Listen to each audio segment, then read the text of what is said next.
Hello and welcome to a new video on the Cryptography for Everybody channel in the classical cipher series. Some time ago we got a request that the Vigenère analyzer that we have implemented in Crypto 2 should allow to adapt the alphabets. And in fact, it was possible to adapt the alphabet. For instance, you could reorder the alphabet that the analyzer uses for cryptanalysis. But the request went a little further because the one who asked us to change the analyzer wanted to have alphabets with reduced amounts of letters.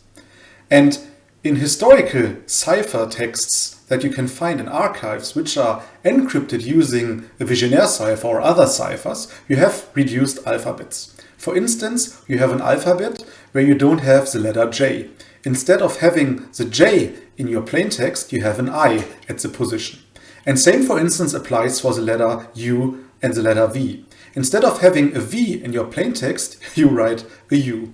So you have to analyze texts with reduced alphabets. And our Vigenère analyzer wasn't able to do that. And last week I adapted the Vigenère analyzer to allow the analysis of ciphertexts with reduced ciphertext alphabets.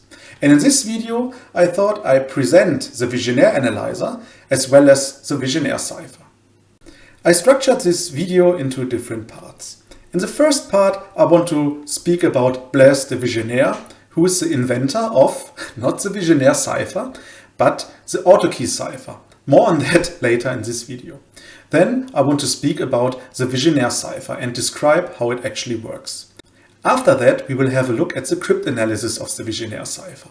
And finally, we want to do it in Crypto 2 and have a look at the Vigenère cipher and the Vigenère analyzer implemented in Crypto 2. Who was Blaise de Vigenère? Blaise de Vigenère was a French diplomat, cryptographer, and that's important for us, translator and alchemist. And he lived from 1523 to 1596. And in 1549, he was ordered to work for 2 years in the Vatican, where he got in contact with cryptography. And I think that at that time he developed also probably the ciphers that he later published. In 1570, he quit his diplomatic duties and then he dedicated his life to writing and to cryptography. And I think then in that time he actually wrote down the ciphers or the cipher he invented. And Vigenère wrote more than 20 books, including Traité de Comète, which was written in 1580, and, that is important for us, Traité de Chiffres, which was written in 1586. And he developed, as I already said, the AutoKey cipher, and a cipher developed by Giovan Battista Belarzo, and that's the Vigenère cipher, was named after him. And here on the right side, you can see Blaise de Vigenère. This woodcut is taken from an historic book. What is the Vigenère cipher? Before we have a look at the Vigenère cipher in detail, we have to speak about polyalphabetic ciphers. And as we already know, polyalphabetic ciphers exchange the cipher alphabet during encryption. And the first polyalphabetic cipher was described by Johannes Trithemius in his 1518 book Polygraphiae, and here he described the so-called Trithemius cipher with a fixed tabula recta. What this all means, who is Johannes Trithemius, what is the Trithemius cipher, and what is the tabula recta, we already had a video about that on this channel. So you may have a look at first at this video if you're interested in Johannes Trithemius and the first polyalphabetic cipher. And then the polyalphabetic cipher, known today as the so-called Vigenère cipher, was in fact developed by Giovan Battista Belarzo, and he described it in his 1553 book La Cifra del Signore Giovan Battista Belarzo. And Belarzo added a keyword, you can say like a password, which was used then as lookup into the tabula recta. So you could configure your cipher by using a keyword. So you could key your cipher. And this improved, of course, the security. And later, Blaise de Vigenère developed a stronger version of a polyalphabetic cipher based on the one described by Belarzo. And this was his AutoKey cipher. And in the AutoKey cipher, he does not repeat the keyword, what that means we will see later, but he appends the plain text to the keyword and uses the plain text as additional key material. What this means we will also see. And he described that cipher in his 1586 book, Traité des chiffres aux secrètes manières d'écrire. And here I wrote down a timeline of polyalphabetic ciphers. So the first cipher that we know that is polyalphabetic was invented and then written down by Trithemius, the so-called Trithemius cipher in 1518 in his Polygraphia. After that followed the Vigenère cipher in 1553, but not invented by Blaise de Vigenère as many people think. It was invented in fact by Giovan Battista Bilazzo. And then finally the cipher that Vigenère invented was the AutoKey cipher, which he published in his 1586 Traité des chiffres. Now let's have a look at the Vigenère cipher and the AutoKey cipher. The Vigenère cipher is a cipher that encrypts a plain text using a tabula recta. And to encrypt a plain text using Vigenère cipher, you have to write the keyword above the plain text. And then you use the plaintext letters and the key letters in the tabula recta to look up the ciphertext letters, or you can just use an equation to compute your ciphertext letters. What does that mean? For that, I created a small example. Here we have our key, and our key is key. And as I have written here, you have to write the key above, for instance, your plaintext. Then you have key, key, key, you repeat this, and you do this until you reach the end of your plaintext. In our case, the plaintext is hello world. And then you can create your ciphertext using this tabula recta here.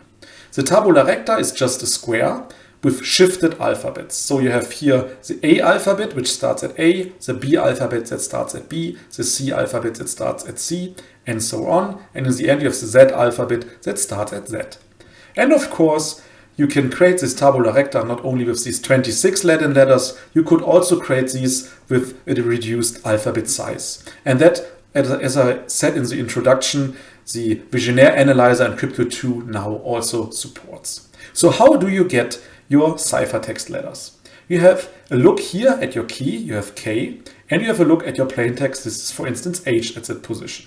Then you use that H here and you go here, this column to the H. There you have your H. Then we need the key letter. The key letter is K. So we go to K, and where the K column meets the H row, we have this R here. And then you write down the R. Let's do this again for the E.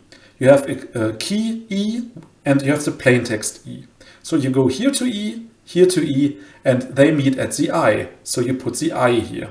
And you continue doing so for all of the letters in your ciphertext or your plaintext to get your ciphertext. And you could also use an equation for doing this. So you can compute the ciphertext position or the ciphertext symbol at I by taking the key position or the key letter at I plus the plaintext letter at the position I, and then you compute the mod 26. And for the letters, you assign A to 0, B to 1, C to 2, and so on, and Z finally to 25. And then you get here a number between 0 and 25. And then, of course, you have to go from the number back to the letter, and then you also get your ciphertext letter. So this can also be used instead of using this tabula recta. And for instance, in Crypto2, we didn't compute or create a tabula recta in the Vigenère cipher or the Vigenère Analyzer. Of course, we use this equation here. Now let's have a look at the AutoKey cipher. And the AutoKey cipher is a little different. And to encrypt the plaintext using the AutoKey cipher, you also write the keyword above the key, or above the plaintext, sorry, and you only write the key once, and then you write the plaintext here. So you have key and then hello and WO from hello world. Then of course we have our plaintext and we have our ciphertext. And to encrypt these, you can also, or you also use the tabula recta, or you could also use the equation where you take the number of the key, the number of the plaintext, you add these, you calculate mod 26, you get your ciphertext number, and then you look up the number, which letter you have to write here. The advantage of the AutoKey cipher is that you have not a repeated keyword as we have with the Vigenère cipher. Because when you have a repeated keyword here, then you can determine the key length. And having the key length, you know, for instance, that this column is the same as this column and this column. So the K column, in fact, is only a monoalphabetic substitution cipher, the E column, the Y column. And then you can apply statistical frequency analysis on that. And with the AutoKey cipher, you don't have a key length because your key, or you have a key length, but actually your key has the length of your text. And you don't have here a repetition of the key. So this makes the AutoKey cipher much stronger. But clearly, when you can guess the keyword like here, then you can decrypt this part, and then you also can just decrypt the following part. So the attacks we have in Crypto2 for the AutoKey cipher and the regular Vigenère cipher, they both have the same probability or success rate to break a ciphertext encrypted with the AutoKey or the Vigenère cipher. Now let's have a look at the crypt analysis of the Vigenère cipher. And we have two types of crypt analysis. We have the hand-based crypt analysis, where you have pen and paper and do it by yourself. And of course, you have the computer-based heuristic algorithms, like the ones that we have implemented in Crypto2. And with the hand-based crypt analysis, we have two methods, for instance, for calculation of keywords or the length of the keywords, not the keywords exactly. And the first one is the Kaczynski test. And the Kaczynski test uses the fact that same words may be encrypted to the same ciphertext when they are repeated, and the keyword is at the exactly same position at both positions where you have the same word. Then, using the Kaczynski test, you can estimate the length of the keyword. How this works in detail, I will not have a look at in this video. Then we have the Friedman test, and this uses the index of coincidence. We also had a video about the index of coincidence of the columns to estimate the key length. So you assume the key length is 3, then you compute the index of coincidence for each of these columns. So you only take the first letter, then the third letter, then and so on. And for each column of the plaintext, of the ciphertext, you compute the index of coincidence. And when all the index of coincidences that you computed are close, for instance, to the English language index of coincidence, then you know, okay, this is probably the key length. And after estimating the key length, each column of the ciphertext is only a simple monoalphabetic substitution. In fact, it's only a shift cipher, a simple shift cipher, like a simple Caesar cipher. And then we have heuristic attacks and algorithms on the Vigenère cipher. And here are some examples. For instance, we could use hill climbing, and that hill climbing is also implemented in Crypto2. We have here the Vigenère analyzer in Crypto2. And we also had a video about hill climbing. Then we have genetic algorithms. We also had a video about genetic algorithms. And we have, for instance, simulated annealing. But there are much more than these three. But with hill climbing, you can break Vigenère very effectively. Now, let's talk about how we can change the Vigenère cipher or implement the Vigenère cipher. And as I already said at the beginning, the Vigenère cipher can be implemented with different ciphertext alphabets. For instance, you can change the length of the alphabet by removing letters, or you can change the order. Here are some examples. For instance, we have the Latin alphabet as used as of today, and here we have A to Z, 26 letters. Then we have the Latin alphabet, and I marked that as historic Latin alphabet, where we have, for instance, reduced letters. For instance, we don't have a J, we have here only the I, that represents I and J, and we have only the U, which represents U and V. And for instance, the K could be omitted, and instead of using the K, they use the C, and so on. So this is an example for another alphabet that could have been used with the Vigenère cipher. And then there's a very famous alphabet that I call the Kryptos alphabet, and that is the alphabet that is written on the Kryptos statue or on the Kryptos monument, where you have cryptographic riddles, and the Kryptos monument is located at the CIA, and there's still on this monument a not deciphered message, but 2 of the messages, so you have 4 messages in total on Kryptos, 2 of these messages are indeed, or in fact, encrypted with Vigenère, and they use the Kryptos alphabet here. And with the Kryptos alphabet, it starts with Kryptos, and then the remaining letters are here in alphabetical order. And then this was used to encrypt plain texts with the Vigenère cipher. And as I already said, we updated the Vigenère analyzer in Crypto2 to support alphabets with less than 26 letters, to support the analysis of original historical ciphers or Vigenère ciphers. And then that could be, for instance, this alphabet here. And to allow this analysis, it was a little tricky since our language statistics work on 26-letter alphabets. So what did we do? We implemented a method that the analyzer updates the used cost function, the used n-grams, for instance tetragrams, by removing unused letters from the cost value calculation during the execution of the hill climbing algorithm.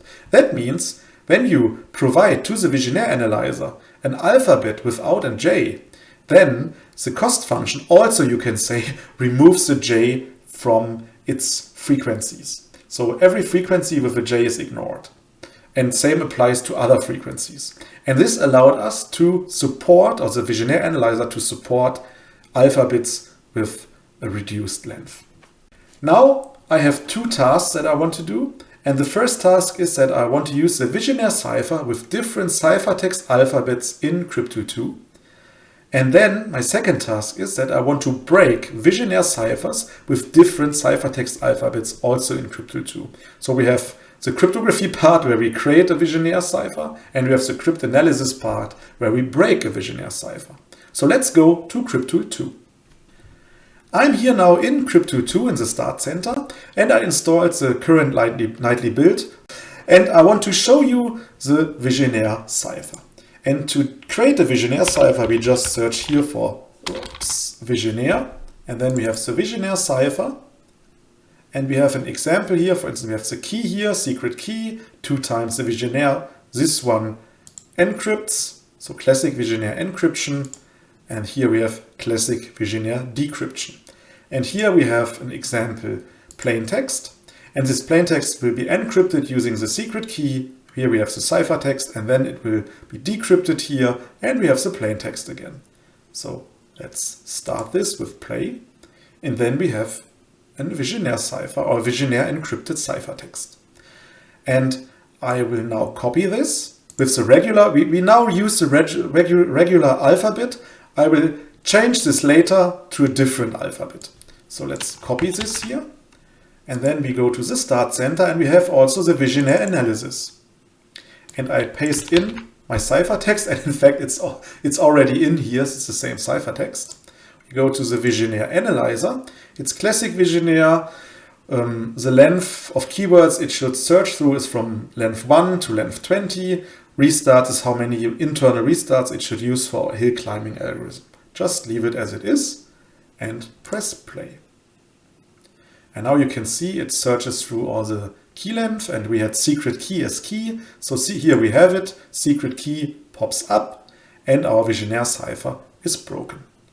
And when we wait for the analyzer to finish, then we also will get the revealed plain text as in the text output component here. Now let's go back to the Vigenère cipher. And I also forgot to enable my camera. Now I'm back. Hello. And here we are back in the workspace with the Vigenère cipher. And I want to change the alphabet here. So I use a text input component, put it here, and then I connect it in the Vigenère component here. That's the external alphabet input. And I do the same for the other Vigenère. And then I say A, B, C, D. I implement or edit here the regular Latin 26-letter alphabet. and when I press play, everything is the same. And now I want to reduce this alphabet. So I remove the J and I remove the V. And then I take my plain text, go into a notepad, and I want to replace the J by an I.